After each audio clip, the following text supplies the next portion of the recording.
Action.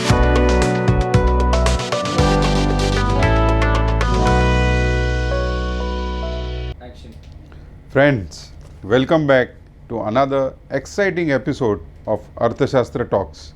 Today, we are fortunate to have with us Radhika Gupta, the MD and CEO of Edelweiss AMC, who is famously referred as the girl with a broken neck, who has a truly inspirational life story, a person who has gained tremendous reputation not only as a successful leader but also as a fluent storyteller in explaining the complex topics of personal finance in a lucid manner.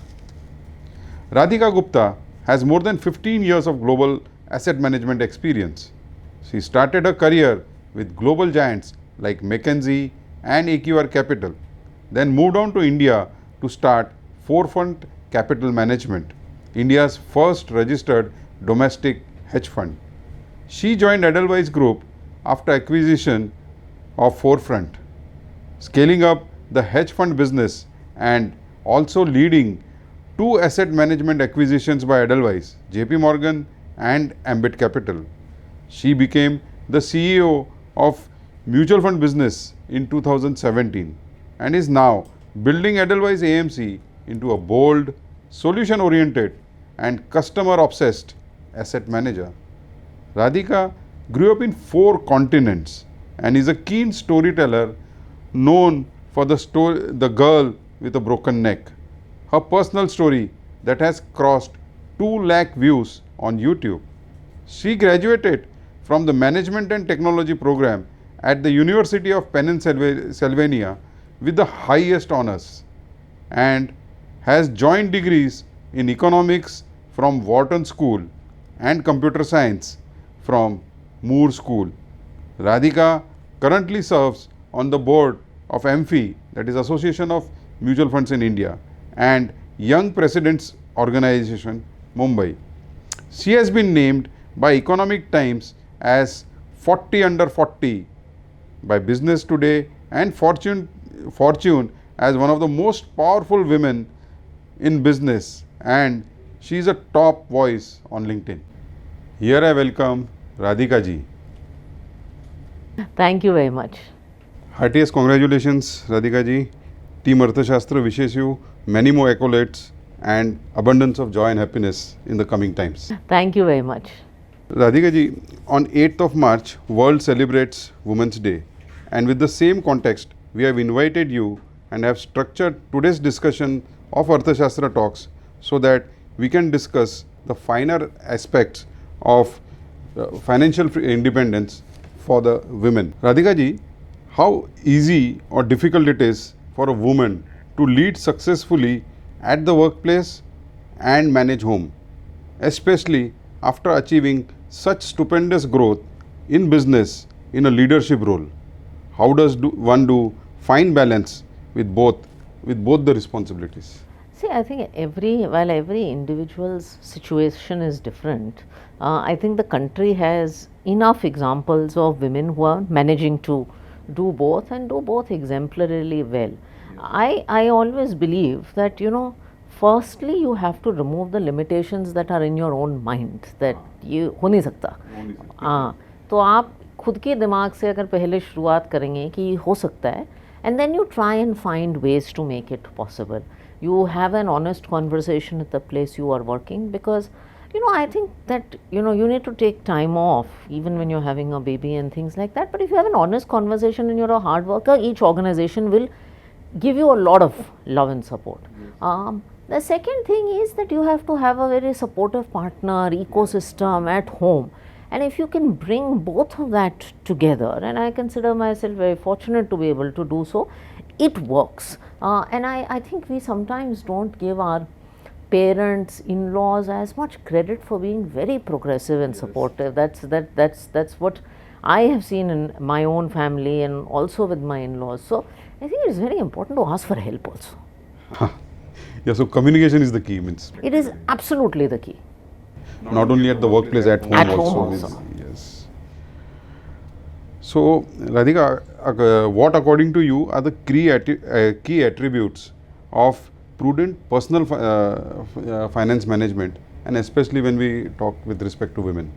So I think the attributes are actually similar for men and women, because what is a good investor is a good investor.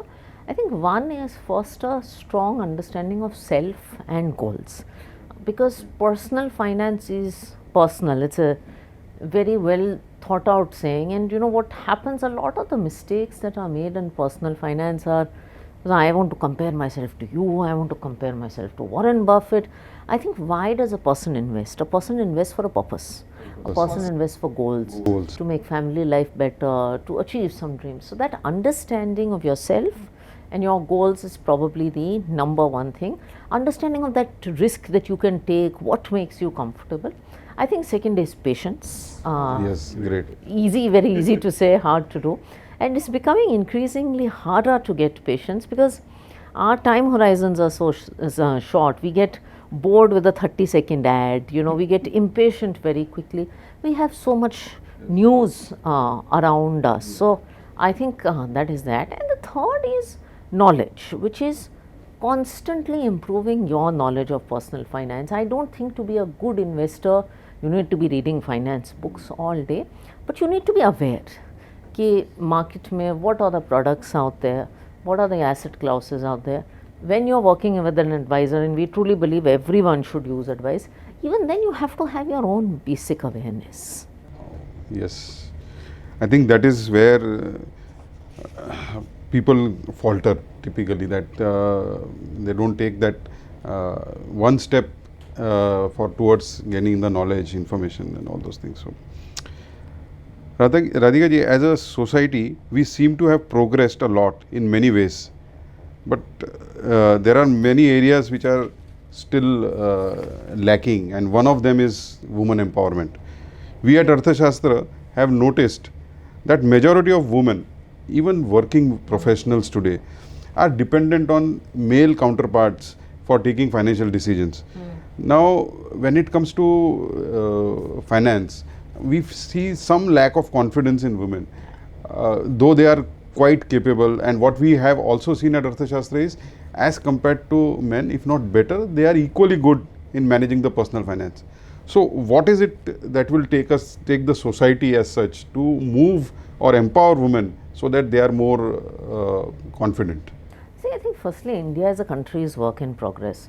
And women's participation in finance will only mirror their participation in the rest of the ecosystem. Our participation in the labor force today is still very, very small. And forget women, even male participation, household participation in equity compared to our global counterparts is very small. So firstly, I would say that while the numbers are not what we would like it to be, the situation is not grim. It's part of a stage of evolution जो India में होगा. Now, as far as women are concerned, I agree with you. There is a unfortunate tendency to outsource. And what I would say to anyone who's listening is that there are a lot of things in life that should be outsourced. This is not one of them. And the reason I say that is a few. One is, there is no reason to outsource, because personal finance doesn't require a magical skill set that you don't have. It's quite simple. It's very simple. I mean, we talked about it in the last question that you asked. Patience, goal orientation, understanding yourself. It is as good as nurturing your child, means I think. And I genuinely think that if you can nurture a child, if you can build a family, if you can manage your workplace, and this is the easiest thing you can do. So I think it is. And I always say that there are two paths to personal finance. One is saving and one is investing. And Indian women have cracked the savings code. Savings code, yes. We are phenomenal savers, we are phenomenal budget keepers. We manage in very limited resources everything for the household and the family. Now we have to take the next step and convert from savings to investments. So I think one reason not to outsource is it's not difficult. Also, I think there are a lot of resources out there. Conversations like these, people like yourselves, so many resources that maybe 20 years ago they were not there. The second reason I think not to outsource is that a family is a joint unit. It is a husband, wife, children, they have goals. And when two people come together to do the planning, you know, you are a partnership in life and in money. So I think you make better decisions for the household also. Great, great. One of the glaring aspects of Edelweiss since you have taken over is the launch of innovative products, some of which are game changers for the industry, not only for Edelweiss, like Bharat Bond series, which takes care of needs of large institutions, HNIs and retirees. Uh, and at the same time, US emerging tech fund, which can be the flavor for youngsters today. Now, what is the objective, or what is the purpose which enables you to take such leaps of faith? So I think, you know, and I personally, if you ask me, all the things in this role, one of the things I love is working on new products. It's something I like to spend a lot of time on.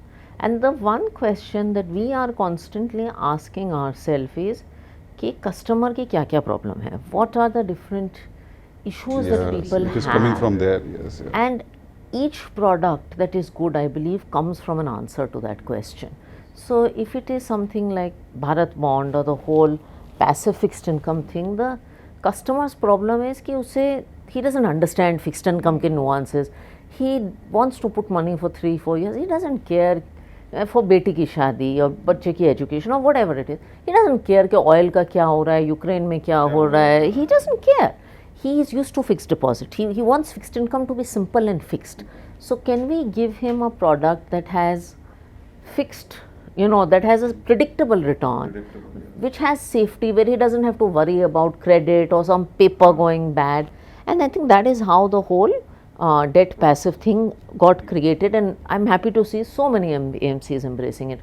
If you look at US technology or the international funds, a younger generation of Indians especially understands these companies. And these things. They know And they aspire also for owning. aspire for owning these companies. They know these brands. They know a Tesla or a Facebook or a Match or all these companies. How can we as a money manager give them access to it? We have a product that is first to market called Edelweiss, recently listed IPO. Yes. Yeah, again, that is another innovation. Very, very new. Retail investors want to participate in IPOs, but they don't want to read a 500-page DRHP. They want to know which IPOs they can. So if someone can help them with that problem, then that works. So I think the base of all this is what is a consumer problem that we can solve and that we are capable of solving. Great. Very nice. It is said that an empowered man takes care of his family, but an empowered woman can make an impactful difference for the generations. What are the top 5 things the society in general should do to empower women? So you have answered earlier, but I wanted to top 5 things which. Oh, this is a hard, but I think there are a few. One is that you should start in your own house. You know, we always want to make a difference at a societal level, but if there is a daughter in your house, if there is a house help in your house who has a child, if there's a driver who has a wife, I think looking at I have a nurse who comes to help me with some injections. So she wanted to start an SIP for her daughter. Wow. And so if you can just help her. So I think one is to empower society. You don't need to go out and lead a morcha or do a movement. You can, there are always stories around you. Yeah. And I think if you can give rise to those stories, then that in itself is a very, very big thing that you can do. I think second is that men and women can be equal partners. You know, it is wonderful it is much easier for a woman to rise when she has a supportive ecosystem at home.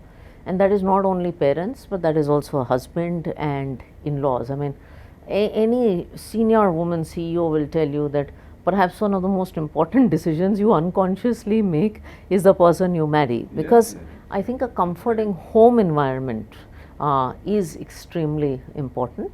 And I think third, at a parental level, you know, and I've been very fortunate to be born to very progressive parents, you know, aspire for more. I think bring up daughters to be ambitious.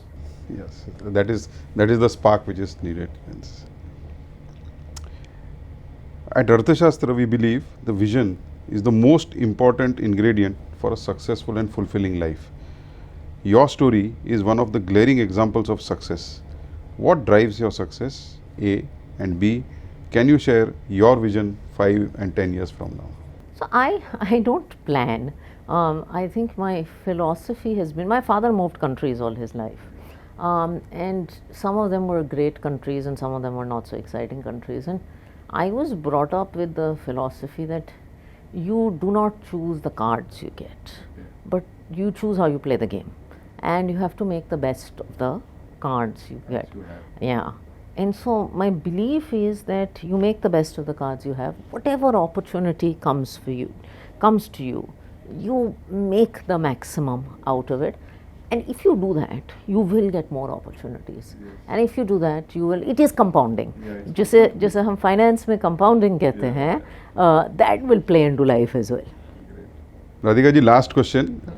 जैसे आलू के बिना समोसे का स्वाद नहीं बनता, वैसे ही स्टोरी के बिना आपसे कोई संवाद नहीं बनता. Can we end this session with a good short story? Oh, good short story. No, so I'll tell you this interesting story about this nurse only. So I think many people may know that I'm pregnant, expecting a child in July. And there's this wonderful nurse, as I said, who's been coming, helping me with injections and blood tests. और वो बहुत time तक आती गई. She kept coming, and you know, I guess when they come, sometimes over time they realize what your profession is. So, because they see you on the call, and I've been taking the medicines and doing calls and all of that. So, subconsciously they realize that. And I think 2 months into it, then she asked me, she's like, आपका कुछ mutual fund से relationship है ना? I said, हाँ, yeah. She said, you have to help me start an SIP. Wow. I said, why? I said, for my daughter, because, you know, I got this far in life. She comes from a fairly small town. But I want my daughter to become something that I have known. Yeah. So I want my daughter to take that orbit shift. So that was very, very nice. And it shows you that there is opportunity everywhere in what we do, what you and I do. And you know, what we do is not just managing money and AUM, but money has, what we started this conversation with, money has purpose, money has goals, it has the power to lift dreams. And so this was a nice reminder, and there are opportunities that come everywhere. And you know, as you said, you don't make a change in society by carrying out a morcha. You just keep doing what you have to do, and there are so many opportunities to make a little change. Great, very nice. Thank you, Radhika ji. Thank you. Thank you, friends, for watching this episode of Arthashastra Talks. If you want to listen to more leaders' wisdom on personal finance, please subscribe to this channel. Thank you.